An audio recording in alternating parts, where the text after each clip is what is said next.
Ooh, that looks tasty. Religion? No one does that anymore. Science is the way. I am Aorus, and you will feel my impact. Well, you put it that way, so I guess I will follow you. Bow down to the all-powerful Theurgy. It is required that you keep the faith. Aw, gee, I never thought about it like that. Lutraz, the voice of all glory, gives me the power and grace to speak his words to all, and should they not heed the divine call, to speak more forcefully. Wow! I'm sold! Worship me. Witness my majesty or burn. Well, I don't want to get burned, so I guess you're my god now. Welcome folks, today the Hungry Gamer is back with another Kickstarter preview, and today we are talking about Theurgy, designed by Oliver Josiah and Charlotte Dowling, and published by the Ministry of Meeples. And before I begin, please do make sure you turn on your Klingon subtitles, because if I make a mistake, that is where you'll find the corrections. In addition, I do need to point out that this is a prototype, and it is subject to change, and I will actually talk about some of the changes that are coming at the end of this video. And finally, a big thank you to Barrett from Meet Me at the Table, Michael Kelly from One Stop Co-op Shop, Improv Dan, Marisa Mankiller, and Manic Mark for helping out with the voiceover introduction today. So, Theurgy is a area control game in which each player is taking on the role of an almost forgotten god, and they are sending their disciples out trying to convert as many of the skeptics and followers of other gods as they can until eventually they have become the dominant religion of the land by being the first one to reach a certain number of temples built in the land. If you are not interested in how this game is played, then you're going to want to jump ahead to my final thoughts at the timestamp on the screen right now. For those of us still here, let's do a quick rundown of how a turn works. First off, you always start with the city in the middle of the board, and then the rest of the board is randomly generated. In addition, each player will have a secret objective card that they are working towards, and the way these work is, if you've accomplished your secret objective, you are able to win the game by building one fewer temple than you might have to otherwise, and I will explain that in just a minute. In addition, each player will have their own individual god, which has their own specific power. You will have a bunch of follower tokens. You will have 2 acolytes, and then a bunch of temples, and a bunch of faith markers. And what's going to be happening is you're going to be moving your disciples around through the land, and you will be converting people. You can convert other players' followers, or you can convert the non-believers, the skeptics who believe in science and all that. You can see their little tokens with the little alchemy-looking symbol on there. And through converting various followers to worship you, and by putting out these faith tokens to demonstrate that you are building your faith up in that region, you will eventually be able to build temples when something catastrophic comes along and people turn to religion.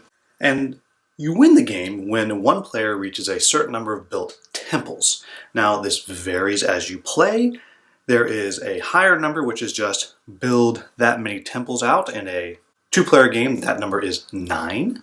If you are able to complete your objective, then you are able to build 1 less temple. In a 2-player game, that would mean a secret objective and 8 temples. Or if you have a temple built in the main city, that number is 2 less. So in the 2-player game, that number is 7. And what's going to happen is on your turn, you will be selecting one of these 4 actions. And for the most part, you can never repeat an action twice in a row. And the 4 actions are very simple. You have the pilgrimage action, which means you can move all of your cubes and all of your disciples 1 hex. and they do not have to go to the same place. So for example, I could do that if I wanted, and then move this one here, and those two there. You get the idea. Then at the end of your pilgrimage action, your acolyte will then be able to either convert, meaning they take one cube of any color that is there, remove it, and replace it with your follower, or they can fight a monster. Monsters are over here. You'll learn how they go out on the board in just a minute, but in general, if there is a monster in this hex that you enter with a pilgrimage, you can simply kill it if the god that is controlling does not have an acolyte there to protect it. And I will note that some of the monsters require you to have 2 of your acolytes there to defeat it. The next is the spread the word. When you go to spread the word, you very simply place a single faith token on any vertex of any hex that you have at least one follower in the hex. So green could go here, but they could go here, here, all around all of these spaces, as you can see. And what those do will be explained in just a moment. Then there is a divine intervention. If you do a divine intervention, you are able to perform a miracle, and each player will have in their hand at all times 3 miracle cards, and they all do different things. For example, Summoned Rogues immediately perform 2 pilgrimage actions. Slayer, remove 1 monster from any hex on the board, regardless of whether or not it is defended, and so on. Now, 2 things are going to happen when you perform a miracle. 1, whatever the card says you will do, and then whichever disciple performed it will then remove all of the skeptic tokens from the hex they are on. It's very hard to be skeptical when someone's performing a miracle.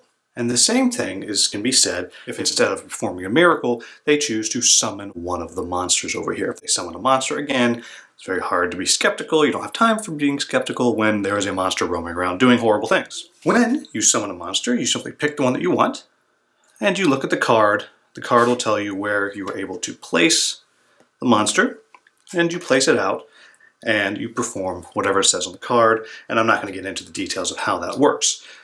Then you take these clear discs, and you place 1 on each of the monsters that was not summoned. At any time, if you would have to place the 3rd disc, that monster is discarded and a new one comes out.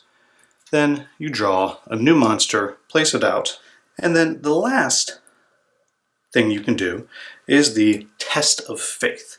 Now, to illustrate how that works, I'm going to advance the game a little bit and put out some more faith tokens and some more different colored cubes. So in order to talk about how the test of faith works, I have doctored up this particular hex right here. I'll start by saying, when you do a test of faith, you are summoning the anomaly and placing it in the hex where you are testing the faith. This represents something going on, an eclipse, a horrible storm, whatever it may be. And that is testing the faith of the population. And so, at the end of the test of the faith action, whichever god or color has the most cubes of their color left in the space, they will get to build a temple. Now, if you look at this here, you can see that yellow has the most cubes right now. So if it ended like this, yellow would get to build the temple. Now, you're probably wondering, well, why would green do that? Why would they attempt to summon there? And that's because of the way the test of faith works. This is where these faith tokens come in. I will also say that the skeptic tokens here represent a faith token, but for the gray third-party faction. What you do is you count up how many faith tokens there are of each color on or around the hex. So in this case, we have 1, 2, 3, 4 green, 1 yellow, and 1 gray. And then you start doing conversions. This shows the power of your sermons or whatever it may be. Since green has the most, you then look at how many more tokens they have than each of their opponents. In fact, I'm going to make this 2 here to illustrate my point. So green has 2 more faith tokens out on the board than yellow does. So they're able to convert 2 yellows to green immediately like that.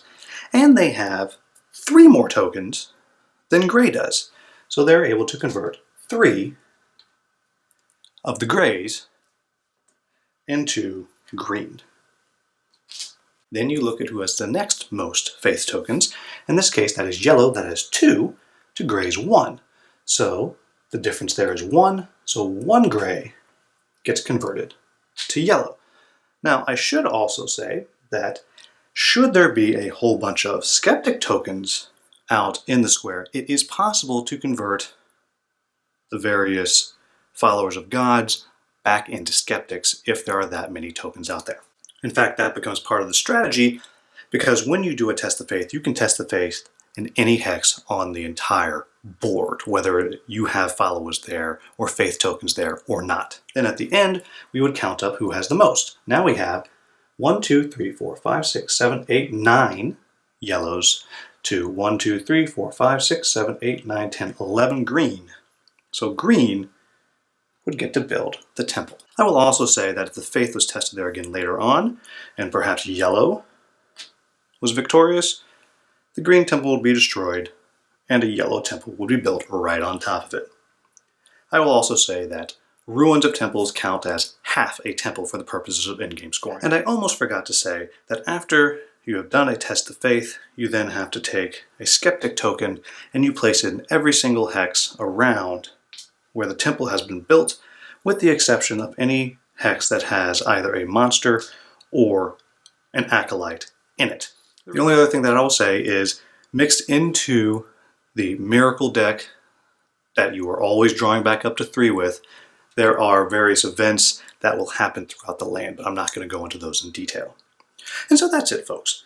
That's how this game works. So, what do I like about this game? I love that there's a very elegant simplicity about this game. There are 4 actions you can do, and with the exception of the test of faith, they're all very quick and very simple. However, you have a lot of options within there. Just within the pilgrimage action, you can spread cubes wherever you want. For example, right now, if I were to take the pilgrimage action with green, all of these cubes, I could move all over the place. No problem. And that is a very, very great way to make you develop your strategy, because there's so much that you can do with that one very simple action. It's not hard to learn, but you have a lot of options. Spread the word, divine intervention. Again, they're very, very simple, but there's such a deep level of strategy that goes into it, because as you're spreading the word, that is a power play for later on down the road. As you could see in this example I set up, it suddenly took a hex that was very clearly yellow and turned it green. So I really enjoy the ease of play. It's just not hard to play. At the same time, each of the gods has a single different power. And that single different power makes you play very, very, very differently. And it might be as simple as when you convert 2. Or maybe it is when you move, each of your cubes or acolytes can move 2. Maybe it prevents someone from spreading the word on the hex that you're on. Maybe it allows you to do divine intervention over and over again. They're all very, very different. And so I really enjoy just how quick and easy this game is to pick up, and how so very hard it is to master, because every different god you play is going to make you play very differently. I would also be remiss if I did not say I think they have nailed the theme in this game. There is not a single action that you do that is not tied into the theme, even down to just the small, tiny little details about how these skeptic tokens spread. Well, they have to spread or the game doesn't work. But the way it's described is, well, there's this massive, huge change in religion and faith in the region next to you. Well, those are just the crazy people who live over there. They're doing weird stuff. You know, we're not buying into this religion that's constantly changing. And so it just kind of builds in the theme, and it's just delightful. I also enjoy how these monsters and miracles work. The miracles are so varied, and they're just fantastic. And then these monsters, you can use them, and you're kind of starting to build up a little engine that you have each time you do divine intervention. The monsters are going to activate. And so that both gives you a bonus, and it also requires the other players to come deal with your engine, because if they don't deal with your engine, you're going to run away with the game. But clearly, what I like the most is the key move of the game, which is the divine intervention. This conversion thing back and forth is just awesome. It is so delightful, and the fact that you can take that action and you can kind of look around the board and see what's going on, and maybe you see that over here there's a whole bunch of skeptic tokens for some reason, and you can say, I'm gonna do that. And suddenly, you have taken all of their followers, and they have now not only not seen the light, but they've gone the other direction. And it's just a wonderful little way to interact with your opponents. And finally, I'll say that the game is quick. It really is about 30 minutes per player. I've been playing a decent amount on Tabletopia lately, and so it's a little longer there because there are a lot of cubes you're moving. But it really is about 30 minutes per player, maybe 45 minutes per player. And for a area control game that feels epic, because this feels epic, I think that is a really good link. So, what are my quibbles about the game? And I'll start with the one that I know something is being done about. And that is, I think that while it works perfectly well, and it's easy to see what's going on, these are disappointing. They're just cubes, and for a game that has nailed the theme so very well, I think that's a little bit of a bummer. I think some slightly different, more thematic components would be great. Maybe screen printing the meeples, or I don't know. I don't know enough about production to know. But I think that would take the game just up one more notch to the next level. And the same thing with the artwork on the cards. I actually like the art, but it doesn't really pop. What I'll say is I've spoken with Oliver, and he has told me, one, the art there is rough drafts. It's not actually done, so they will pop. There will be individual art on all of these cards, and they are going to, for the relaunch of the Kickstarter, they are going to be looking into some more thematic, more unique components. The next thing I will say is, this is not a nice game. You are going at each other the whole game. You are literally taking their followers and making them yours. You are sending monsters to mess with them. You are destroying their temples and in such a delightful fashion, building yours on top of theirs, just so they can come in later and destroy your temple and then build another temple on top of the ruins of your temple, which is on top of the ruins of their temple, which is on top of the ruins of another temple. And you get the idea. There's no room for being nice here. And what also happens is, as one player starts to get close, the other players have to start working together to stop them, and then invariably you are going to turn on them too. Now, I don't think that's necessarily a bad thing, but just something to be aware of. This is not a friendly game. You go at each other constantly. But that's it. Those are my only quibbles about this game. I'm going to come right out and say this bluntly. This is possibly my favorite area control game that I have ever played. I put it up there with Root, and for me, it might be a hint above Root only because Root is much more complex, because it is so much more asynchronous. There's a lot more that you have to learn.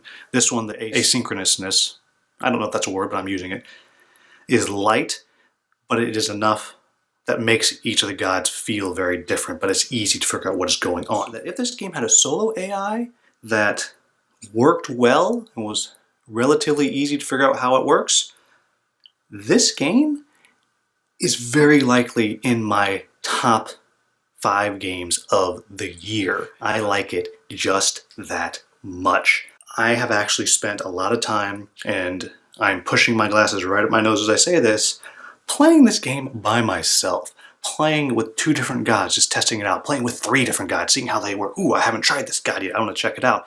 This is not a solo game, but I've been playing it by myself. So I think it is fantastic. Everything about it is tight and streamlined. So if you like area control games, you have to check this game out. You just must do it. Everything about it is just so well done. and I'm going to stop waxing poetical about it. I will also just go ahead and add that I've also spoken with one of the designers, and he told me that they are seriously looking into a potential solo AI, but only if they can find a way to really make it work well. And so for me, again, I'm just going to repeat it. If that is a thing, this is one of my top games of the year. I think it's just fantastic. And I think it's one that you just have to check out. You really, really do. It's just so well done. So there you have it, folks. That is Theurgy. It will be coming back to Kickstarter in the fall. Don't miss it. Check out the link down in the description so you can sign up to be reminded. There's also a module of it on Tabletopia. It doesn't have quite everything in it, but it is a great way to check it out. As always, if I made any mistakes in the brief rules description, please let me know with a timestamp. I'll get that into the Klingon subtitles. As always, if you found this video useful, please like, subscribe, and share. Thank you so much for watching. Have a wonderful, wonderful day.